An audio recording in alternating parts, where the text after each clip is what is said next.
Hey guys, what's going on? James here, and in this video we're going to be reviewing the Tampa Bay Buccaneers 38-17 win versus the Detroit Lions. So guys, without further ado, let's talk about it. Before we get into some of the points that I want to make in this video, first thing I gotta say is, guys, holy crap, what a win. Now I know there were some moments in this game that had a lot of us going, oh no, but overall the Buccaneers were able to pull out a win. They showed up when they needed to in a lot of different ways, and we will talk about that. But can I just say real quick, holy crap, the past month and a half for the Buccaneers has been absolutely insane. In the past 6 games of this year, they are currently 5 wins and 1 loss, including what is currently a 4-game straight win streak for this team.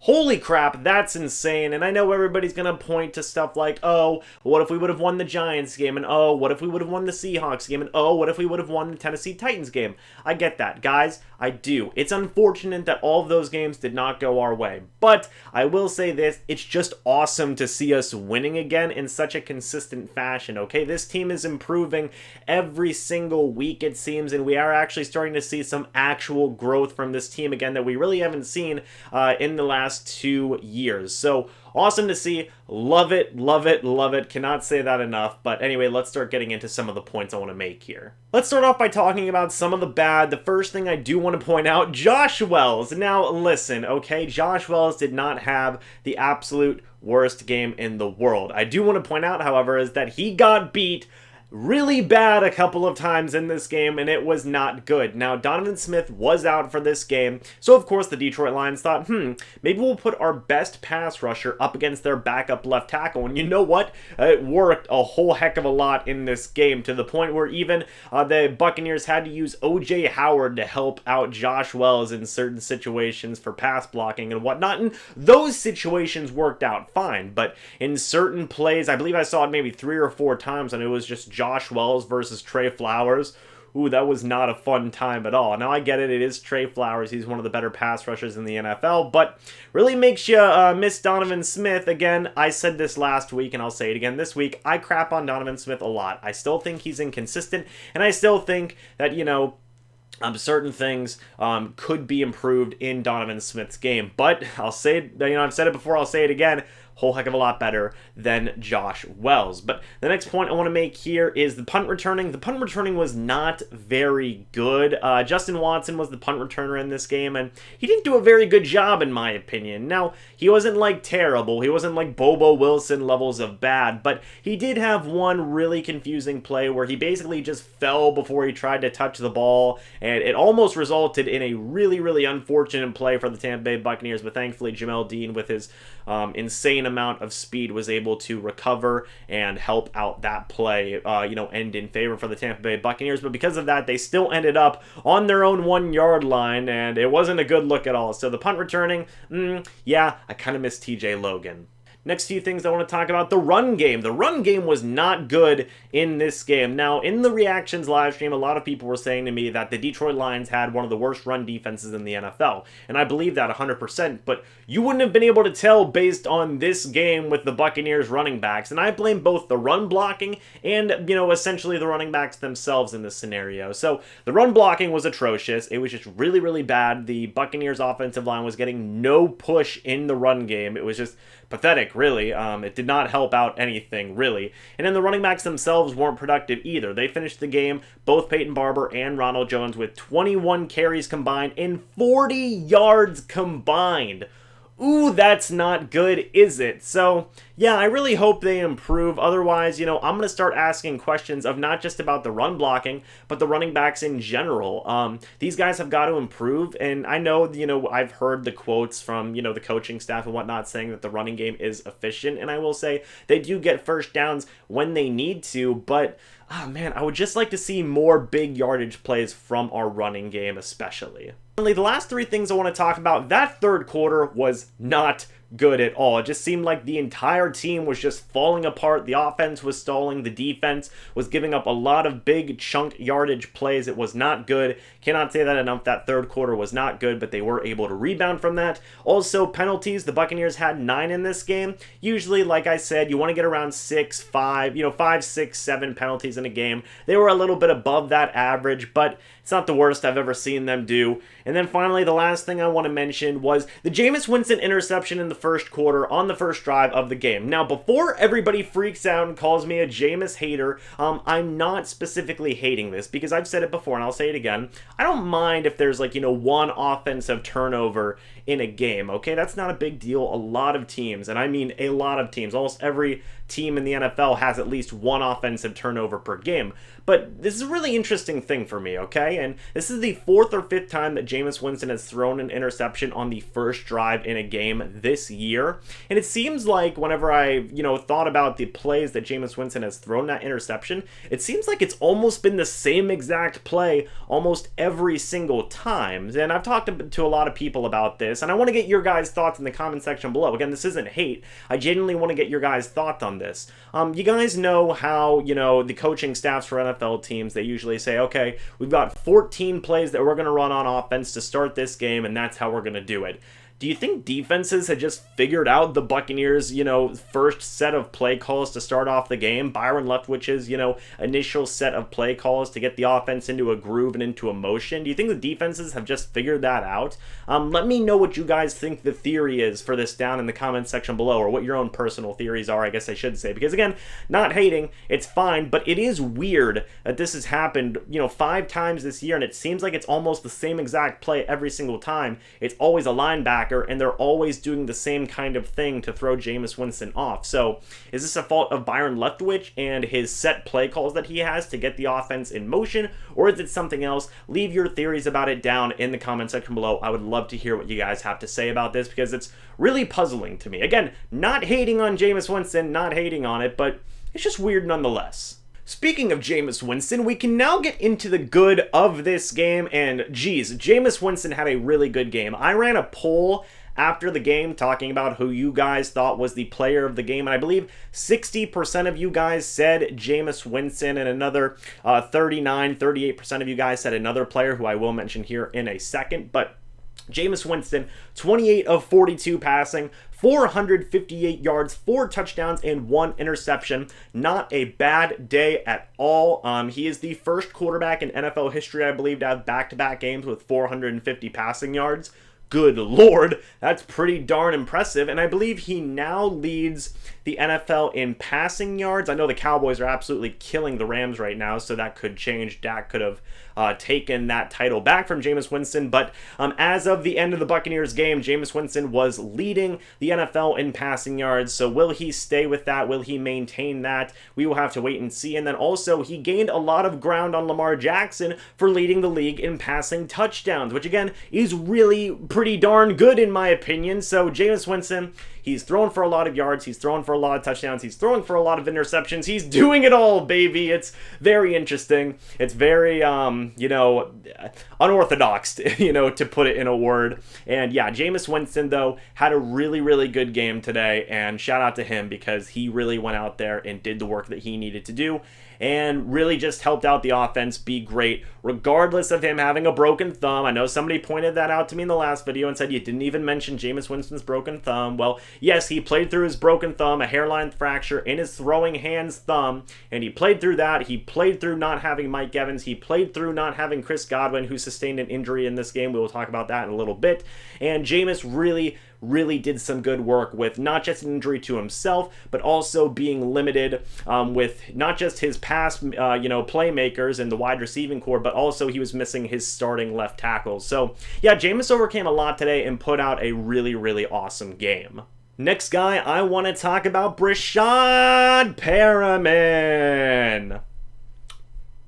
Breshad Perriman had 5 catches, 113 yards, and 3 touchdowns. Good Lord, Breshad Perriman had one heck of a game today, and this just continues the string of games that he has done some really, really good work. This is the 3rd game in a row where I believe he's had at least a touchdown in the game and just had some phenomenal receiving stats throughout the last 3 games. Love it. You love to see it. Keep it up, Breshad Perriman. I've told you guys before, I've told you again, I almost lost hope in my guy. You know, in training camp, in preseason, and even in the start of the regular season, I thought Breshad Perriman was going to do some awesome things. Now, he had his hiccups and he had his struggles in the middle of the year, and a lot of people thought, okay, it's time to cut him. And I'll be honest, guys, I was even thinking, well, you know, he really isn't doing that great, but he rebounded. You know, he's come back with a vengeance. You know, it's awesome. I love it. I'm so happy for this. I almost lost faith in him, but I'm back on board, and I love to see it. Breshad Perriman just continues to do some great things,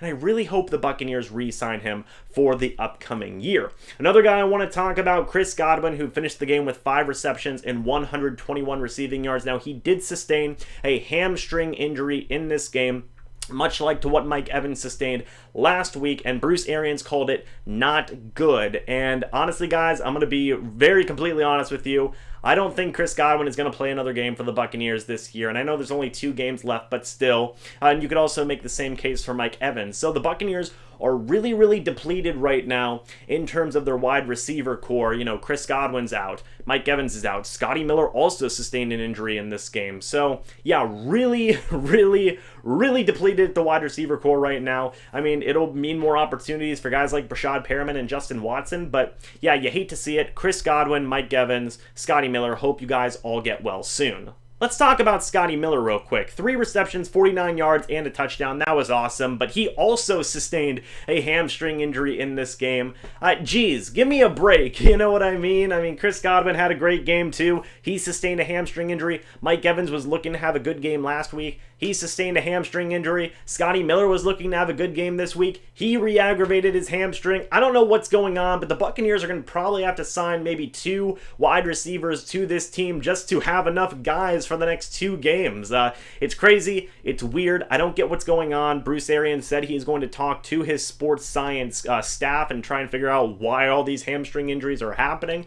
Bruce thought it might be the idea of he's pushing them too hard in practice, so we'll have to wait and see, but all 3 of those guys, I hope you get well soon. Now we're going to talk about the defensive side of the ball. Let's talk about the defensive line in this game. First guy I want to mention, William Golston. Man, he was pretty darn good in run defense in this game. Now, he only finished with 3 tackles and 2 tackles for loss, but when I tell you that he stole a couple of men's souls today in this game, I'm dead serious. He was stopping runners basically as soon as they had the ball given to them. It was really awesome to see William Golston put in a lot of good work in this game, and I'm very appreciative of it. Another guy I want to shout out on the defensive line, Ndamukong Suh, otherwise known as Big Girl. He finished with 3 tackles, 1 sack, and 1 tackle for loss. It was good for Ndamukong Suh to get that sack because really it seemed like that the Buccaneers defensive line and just their pass rushers as a whole were having a really tough time trying to take down quarterback David Blough. He was evading pressure left, right, and center. He's very good moving around inside and outside of the pocket, by the way. Shout out to him for that. But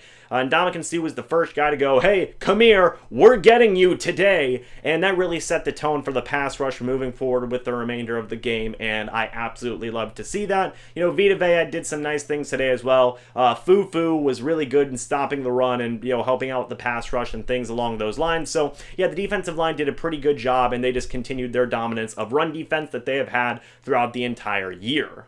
Now we're going to talk about the linebackers. First guy I want to mention, Shaq Barrett, who finished the game with 5 tackles, 1 sack, and 1 tackle for loss. Guys, he tied the record. He did it. He tied the record. He almost broke the record today. He was pretty close in certain situations, but again, David Blough, very good at evading pressure. He's really, really good at moving around and, scrambling and whatnot, but Shaq still got him for 1 sack. He has tied the record. Congratulations to Shaq Barrett. And in the post game, they asked Bruce Arians about saying, how special is Shaq Barrett essentially, and how do you feel about him moving forward going into free agency? And Bruce Arians said, oh, he ain't going anywhere, to paraphrase there. So, hooray! I'm going to be able to keep Shaq Barrett. Everybody's going to be happy. We're going to party hard when Shaq Barrett re-signs with the team. They did ask Shaq Barrett about what he thought about Bruce Arians' comments after the game, and Shaq Barrett said, sweet, I like that. I love being here. I love my teammates. I love the city. I don't want to move, and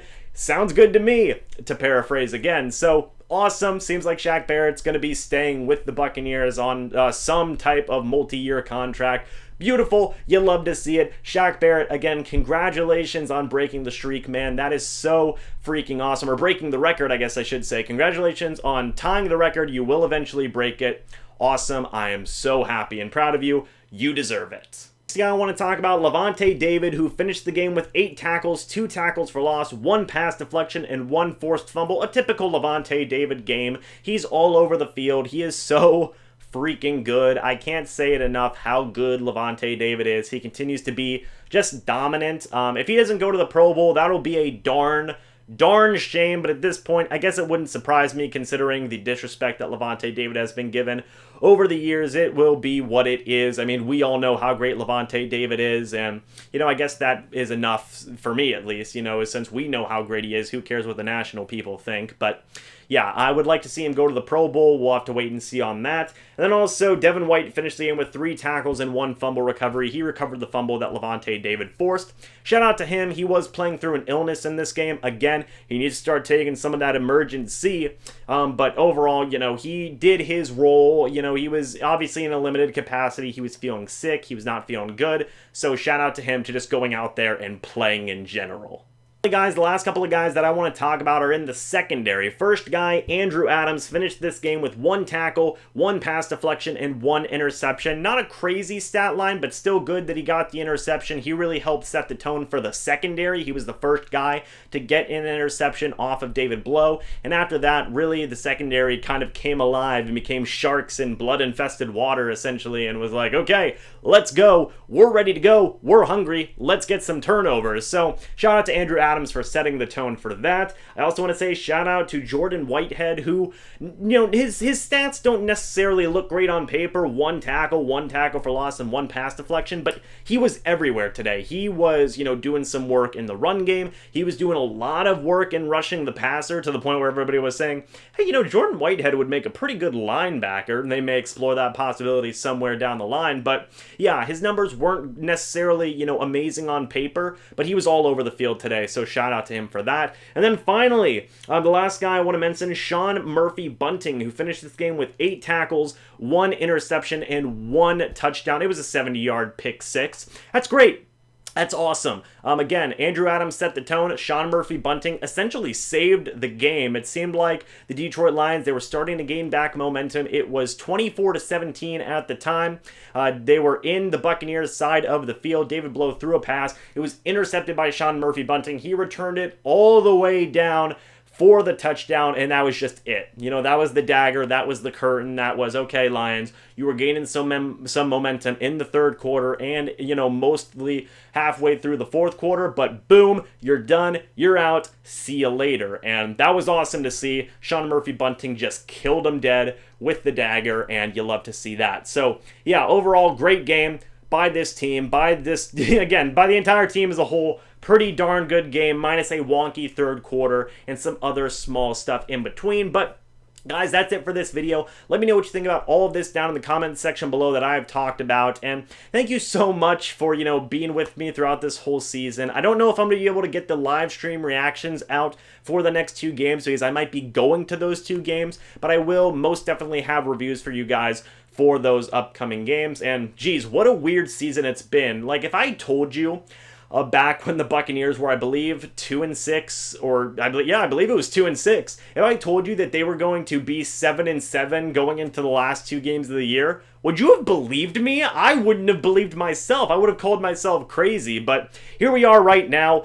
They have bounced back in such an awesome way, and I'm so excited for the future of this team. I know no playoffs are here, and that's unfortunate, and we still have some people who are saying, hey, let's tank for a better draft pick, but guys, I just want to see us win at the end of the day. We all love watching this team win, regardless of what we agree and disagree on, both with players and what this team should do moving forward and all that stuff. At the end of the day, we all love seeing this team win, and it's great. They have won 4 in a row. Let's go make it 5 versus the Houston Texans. But guys, thank you so much for watching this video. Hope y'all enjoyed, and I will see you in the next video or the next live stream. But until then, and as always, guys, goodbye for now, and go Bucs. 4 in a row, baby. Let's go.